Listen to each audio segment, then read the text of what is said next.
led me into a role that I had at the Schomburg Center as a digital archivist working on a web archiving project that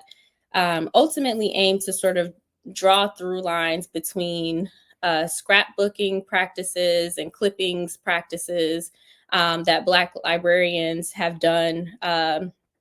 historically to really sort of document things in the moment, and which we also see in a lot of home and familial collections as well, of people, you know, being like, okay, well, I'm not saving this whole newspaper, but, this is about my nephew. So I'm going to cut this out and this is our family documentation, and making sure that these things get preserved because we don't know, the processes of preserving this entire newspaper, or we don't know if we'll be able to access this outside of this one day that we, picked up the paper. And so wanting to connect those practices of documenting in the moment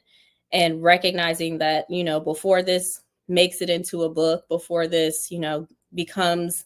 something that like everyone else recognizes as important in our local Black newspaper and reporting systems, like we're going to clip this and like document it. And so thinking about how we look at that practice in the 21st century, where a lot of these moments and these happenings are happening online. Like everything we do for the most part is online. Like we're doing this interview online. How do we document our happenings and our interactions and accomplishments and traumas and sadness and joy that Black people are experiencing, but they're experiencing it largely in ephemeral moments online that can be easily deleted by like the original creator, by the platform. You can be locked out, all these things that were not quite barriers when we had physical, newspapers that we were clipping it out. No one was going to come and like take your newspaper from you before you could get a chance to clip it, but somebody could delete a tweet before you get a chance to web archive it or screenshot it, or really engage with it in the way that you would like to. And so that project really wanted to interrogate like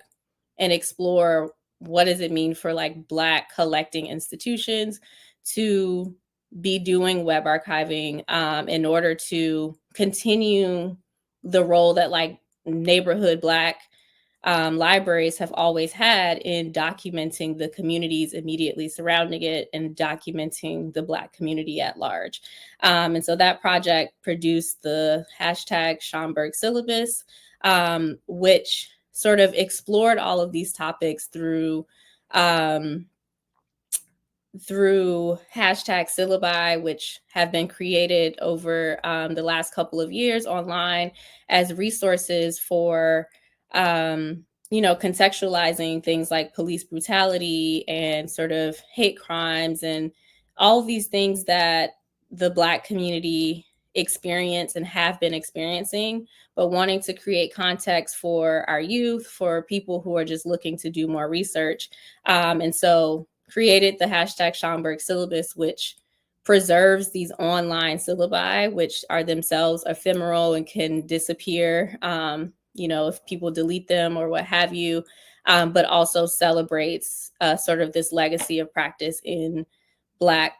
neighborhood libraries and Black research centers. And that project is also connected to Archiving the Black Web, which in the same vein looks to sort of intervene in the larger field of web archiving to make sure that even though like as web archiving has existed for like over 25 years, just about as long as the internet has existed, Black people are largely left out of web archives and also out of web archiving practice or training. And so Archiving the Black Web intervenes to sort of, make sure that Black people have access to training in order to be able to document themselves, their communities. And that includes Black people who are like working at Black collecting institutions, but also Black memory workers that are sort of in the world, that are content creators, that are people who just recognize this is important, but I don't know how to preserve it. Like I see this Twitter thread that I find really important, but all I know to do is screenshot it or print it out. But maybe you recognize that that is not the most sustainable, or it, you know, might not last for forever. And so making sure that people have the skills, if they have the interest, that they also have the skills to be able to preserve it in the same way that we used to do with like clippings and, you know, cutting things out. Um, and so, yeah, that kind of all connects to my interest and sort of um guiding light in sort of making sure that Black people's stories, experiences, life, joy, pain can all be documented, whether or not we're working within sort of traditional archival institutions, or whether we're working in small community archives or organizations that don't even have preservation as their, you know, mission and practice, but recognize that there are important things around them that are worth documenting, and that they want to get involved in making sure that we have the tools, we have the community support, and that you have access to, you know, people like myself in the field that are doing this work and wanting to, you know, share our skill sets and just share the information so that we can all do this collectively.